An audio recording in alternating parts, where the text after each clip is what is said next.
viviendo en amargura del vicio y del pecado, junto a mis compañeros del vicio y la maldad. Andaba por las calles hundido en la pobreza, que es la que nos lleva a la infelicidad.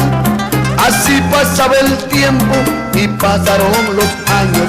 Mi vida era un tormento de odio y de rencor, por falta de un cariño que todos me negaron, sin fe y sin esperanza y sin su comprensión. No conocí el amor, nadie me lo había dado, y sin tener piedad a muchos hice daño.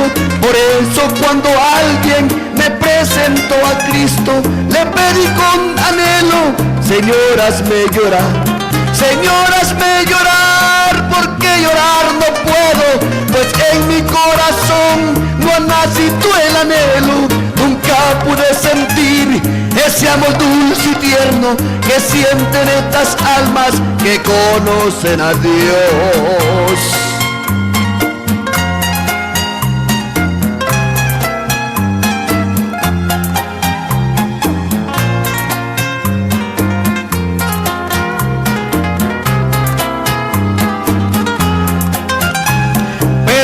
Dios estaba mirando cada paso, la etapa de mi vida la vigilaba Él.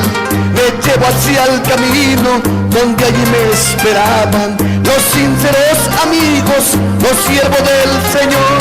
Cuando cambió mi vida el Cristo de la gloria, sentí cuando mis ojos lloraban de emoción. Y yo que nunca, nunca en la vida había llorado, Dios me había contestado mi ansiada petición.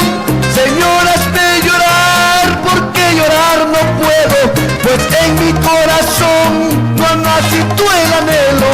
Nunca pude sentir ese amor dulce y tierno que sienten estas almas que conocen a Dios. Señor, hazme llorar, porque llorar no puedo, pues en mi corazón no ha nacido el anhelo.